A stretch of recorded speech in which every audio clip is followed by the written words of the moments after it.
சேடி விக்ரமரத்ன மரணிப்பதற்கு முன் சந்தித்த பிரபல அரசியல்வாதி 3 மனதியாளம் பேசிய விடயம் என்ன? அனுராட்சியில் தொடரும் மர்ம மரணங்கள், சர்வதேச விசாரணை கோரும் மொட்டு கட்சி, அரசாங்கத்திற்கு எதிராக போர்க்குடி தூக்கும் எதிர்கட்சிகள், ரணில் சஜித் சந்திப்பு, கால்கள் மடக்கப்பட்டு அமர்ந்த நிலையில் செம்மணியில் புதைக்கப்பட்ட மக்கள், மீண்டும் வெடித்தது அமெரிக்கா ஈரான் போர், உடன்படிக்கை முறிந்து உட்கட்டமைப்புகள் மீது பரஸ்பர தாக்குதல். முன்னாள் போலீஸ் மா அதிபர் சேடி விக்ரமரத்ன மரணிப்பதற்கு 2 கிழமைகளுக்கு முன் அவர் முன்னாள் ஜனாதிபதி மைத்ரிபால ஸ்ரீசேனவை தனது நெருங்கிய நண்பருடன் சந்தித்து 2-3 மணித்தியாலங்கள் பேச்சுவார்த்தை நடாத்தியுள்ளதாக குறிப்பிட்டுள்ளார். முன்னாள் ஜனாதிபதி மைத்ரிபால ஸ்ரீசேன சேடி விக்ரமரத்னவின் பூத உடலுக்கு இறுதி மரியாதை செலுத்திய பின்னர் ஊடகங்களுக்கு கருத்து தெரிவிக்கும் போதே இதனை தெரிவித்துள்ளார். அங்கவர் மேலும் தெரிவிக்கையில், முன்னாள் போலீஸ் அதிபர் சந்தன விக்ரமரத்ன என்னுடைய மிக நெருங்கிய நண்பர். குறிப்பாக நான் ஜனாதிபதியாக பதவி வகித்த காலத்தில் தான் அவர் போலீஸ் அதிபராக நியமிக்கப்பட்டார். அவர் நேர்மையாகவும் நற்குணங்களுடனும் அமைதியாகவும் சாந்தமாகவும் பணியாற்றினார். அரசியல் கட்சிகளில் ஏற்படும் பிரச்சினைகள், மோதல்கள் மற்றும் சில சமயங்களில் அரசியல் தலைவர்கள் பிளவுபட்டு பல்வேறு விடயங்களை போலீஸ் அதிபரிடம் கொண்டு செல்வார்கள். ஆனால் அந்த அனைத்து சந்தர்ப்பங்களிலும் அவர் யாரையும் கோபத்துக்கு உள்ளாக்கவில்லை, அத்தோடு யாரையும் பகைத்து கொள்ளவில்லை. அறக்கலைய போராட்ட காலத்தில் கூட மிக திறமையாக செயல்பட்டவர். இந்த சம்பவம் நடப்பதற்கு சுமார் 2-3 வாரங்களுக்கு முன்பு அவர் எனது மற்றொரு நண்பரான ரங்ககலன் சூரிய மற்றும் சில நண்பர்களுடன் சந்தித்து 2-3 மணி நேரம் பல விடயங்கள் தொடர்பில் பேசிக் கொண்டிருந்தோம். பேச்சுவார்த்தை முடிந்து நான் போகும்போது, சார், நான் உங்களுடைய வீட்டு பக்கமும் வந்து போக வேண்டும், சும்மா ஒரு கோப்பி குடிப்போம் என்று கூறினர். எனவே அவருடைய இந்த மறைவு இவ்வாறு நடக்கும் என்று என்னால் நினைத்து பார்க்க கூட முடியவில்லை. 2 வாரங்களுக்கு முன்புதான் அவரை சந்தித்து பல மணி நேரம் ஒன்றாக இருந்ததால் இந்த செய்தியை கேட்டதும் எனது மனதை மிக ஆழமாக பாதித்ததோடு பெரும் மனவேதனையை தந்தது. எனவே இந்த சம்பவம் எவ்வாறு நடந்தது, என்ன காரணம் என்று இன்னும் சொல்ல முடியாது. விசாரணைகளின் மூலமே அது தெரிய வரும். இவரை போன்ற முக்கியமான மனிதர்கள் அரசு சேவைக்கும் போலீஸ் துறைக்கும் ஏனைய சேவைகளுக்கும் மிகவும் முன்மாதிரியான ஒருவர் என்று அவர் மேலும் தெரிவித்துள்ளார். தேசிய மக்கள் சக்தி அரசாங்கம் ஆட்சிக்கு வந்த பிறகு இடம்பெற்றுள்ள மர்ம மரணங்கள் தொடர்பில் முறையான சர்வதேச விசாரணைகளை முன்னெடுப்பது பொருத்தமானது என ஸ்ரீலங்கா பொதுஜன பெரமுனவின் முன்னாள் நாடாளுமன்ற உறுப்பினர் பிரேம்நாத் சீதோலவத தெரிவித்துள்ளார். செய்தியாளர் சந்திப்பொன்றில் கலந்து கொண்டு கருத்து வெளியிட்ட போதே அவர் இந்த விடயத்தினை குறிப்பிட்டுள்ளார். இது குறித்து கருத்து வெளியிட்ட அவர், 323 கொள்கலன் விவகாரம் தொடர்பில் முறைப்பாடுகளை தெரிவித்த டான் பிரியசாத் மர்மமான முறையில் உயிரிழந்தார். ஏர்பஸ் கொடுக்கல் வாங்கல் தொடர்பில் விசாரணைக்கு உட்படுத்தப்பட்ட முன்னாள் அதிகாரியும் மரணித்தார். 2.5 மில்லியன் அமெரிக்க டாலர் தொடர்பான விவகாரத்தில் ரங்க நிஷாந்த ராஜபக்ஷ என்ற திரைசேரி அதிகாரி உயிரிழந்தமை தொடர்பில் பலத்த சந்தேகங்கள் நிலவுகின்றன. தற்பொழுது முன்னாள் காவல்துறை அதிபர் உயிரை மாய்த்து கொண்டதாக கூறப்படுகின்றது. இதில் எதுவுமே புரியாமல் உள்ளது. இவற்றை உயிர் மாய்ப்பு சம்பவங்கள் என்று மறந்துவிட முடியாது. இவற்றில் சந்தேகம் நிலவுகின்றது.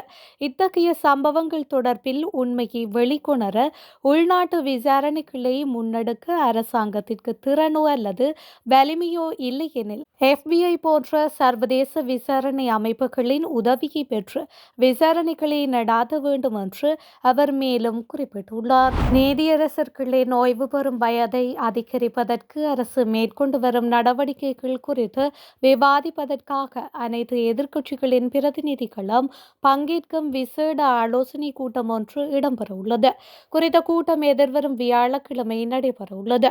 எதிர்க்கட்சி தலைவர் சஜித் பிரேமதாசவின் அலுவலகத்தில் இடம்பெறவுள்ள இந்த கூட்டத்தில் முக்கிய அரசியல் தலைவர்கள் பலரும் கலந்து கொள்ள உள்ளனர். இந்த ஆலோசனை கூட்டத்தில் பங்கேற்பதற்காக தொடர்பாக முன்னாள் ஜனாதிபதியும் ஐக்கிய தேசிய கட்சியின் தலைவருமான ரணில் விக்ரமசிங்க எதிர்க்கட்சி தலைவர் அலுவலகத்திற்கு செல்ல உள்ளார். சஜித் பிரேமதாச எதிர்க்கட்சி தலைவராக பதவியேற்றதன் பின்னர் அவரது அலுவலகத்திற்கு ரணில் விக்ரமசிங்க விஜயம் செய்யும் முதலாவது சந்தர்ப்பம் இதுவாகும். நீதியரசர்களின் ஓய்வு வயதை நீடிக்கும் அரசின் நகர்வுகள் குறித்து ஆராய்வதற்கு அனைத்து எதிர்க்கட்சிகளையும் உள்ளடக்கிய கூட்டம் ஒன்றை கூட்டுமாறு ஸ்ரீலங்கா பொதுஜன பெரமுனவின் தேசிய அமைப்பாளர் நாமல் ராஜபக்ஷ எதிர்க்கட்சி தலைவர் சஜித் பிரேமதாசவிடம் எழுத்து மூலம் கோரியிருந்தார். அதனைத் தொடர்ந்து தொலைபேசி ஊடாகவும் அவர் இந்த விடயத்தை வலியுறுத்தியுள்ளமை மேலும் குறிப்பிடத்தக்கது. யாழ்ப்பாணம் செம்மணி மனித புதைக்குழி அகழ்வாய்வின் 3ஆம் கட்டத்தின் 37ஆம் நாள் அகழ்வு பணிகள் யாழ்ப்பாண நீதவான் நீதிமன்றத்தின் கண்காணிப்பில் முன்னெடுக்கப்பட்டன. நேற்றைய அகழ்வாய்வின் போது அமர்ந்த நிலையில் புதைக்கப்பட்டிருந்த எலும்புக்கூடு உட்பட 9 மனித எலும்புக்கூடுகள் அடையாளம் காணப்பட்டன. இதன் மூலம் செம்மணி மனித புதைக்குழி அகழ்வாய்வின் 3 கட்டங்களிலும் இதுவரை 446 மனித எலும்புக்கூடுகள் சுத்தம் செய்யப்பட்டு அடையாளம் காணப்பட்டுள்ளதுடன் 434 மனித எலும்புக்கூடுகள் முழுமையாக அகழ்ந்தெடுக்கப்பட்டுள்ளன. மேலும் நேற்று 429ஆம் இலக்க மனித எலும்புக்கூடு கால்கள் மடக்கப்பட்டு அமர்ந்த நிலையில் புதைக்கப்பட்டிருந்தமை அடையாளம் காணப்பட்டுள்ளமை குறிப்பிடத்தக்கது.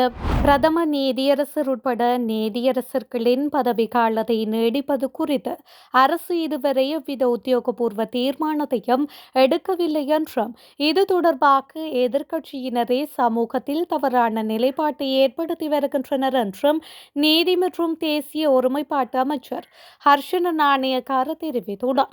அரசியல் மற்றும் சமூக கட்டமைப்பில் தற்போதைய பிரதான பேசுபொருளாக உள்ள நீதியரசர்களின் பதவிக்கால நீடிப்பு விவகாரம் குறித்து ஊடகங்கள் எழுப்பிய கேள்விக்கு பதிலளிக்கும் போதே மேற்கண்டவாறு அவர் குறிப்பிட்டுள்ளார். ஈரான் நடத்திய தாக்குதலில் 2 அமெரிக்க வீரர்கள் கொல்லப்பட்டும் ஒருவர் காணாமல் போயும் உள்ள நிலையில் இரு நாடுகளுக்கும் இடையேயான போர் தீவிரமடைந்துள்ளது. ஈரானின் தென்மேற்கு நகரான தர்கோவைனில் கட்டுமான பணியில் இருந்த அணுமின் நிலையம் மற்றும் ஹெம்ஸ் தீவு ஆகியவற்றின் மீது அமெரிக்கா இரவு நேர தாக்குதல்களை நடாத்தியுள்ளதாக ஈரான் ஊடகங்கள் தெரிவித்துள்ளன. அதேவேளை குவைத்தில் உள்ள மின்சாரம் மற்றும் நேர் உற்பத்தி நிலையம் மீதும் 2வது முறையாக தாக்குதல் நடாத்தப்பட்டுள்ளது.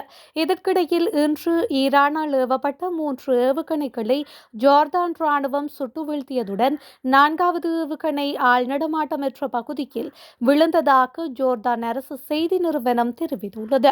அத்துடன் ஜோர்தானின் அகபா துறைமுகம் இலக்கு வைக்கப்படலாம் என அமெரிக்கா எச்சரித்ததை தொடர்ந்து இந்த சம்பவம் நிகழ்ந்துள்ளது.